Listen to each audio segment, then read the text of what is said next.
Okay sir smile sir ఇంకా బాగా హ్యాపీగా ఉందంటే స్మైల్ సీరియస్ వద్దు.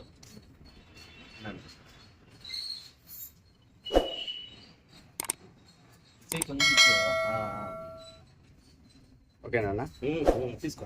7వ గణతంత్ర దినోత్సవం రోజు పొంగనూరు పోలీస్ స్టేషన్ నందు బాగా చేయడం జరిగింది.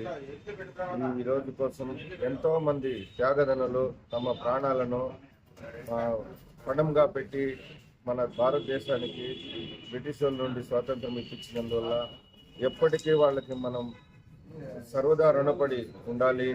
ఎందుకంటే ఎంతో మంది యువత చిన్న వయసులోనే స్వాతంత్రం కోసం పోరాడి ప్రాణాలు పోగొట్టుకున్న వాళ్ళు ఉన్నారు. భగత్ సింగ్ లాంటి వాళ్ళు కానీ మొత్తం యావత్ భారతదేశం అంతా కూడా ఎప్పటికీ త్యాగదనాలను మర్చిపోకూడదు. వాళ్ళు ఎన్నో త్యాగాలు చేసి మనకు స్వాతంత్రం సంపాదించి పెట్టినారు. దాన్ని ఉపయోగించుకొని అదే బాటలో నడుస్తూ మంచి సాధించాలని యువత కానీ అందరూ కూడా మంచి మార్గంలో నడవాలని కోరుకుంటున్నారు.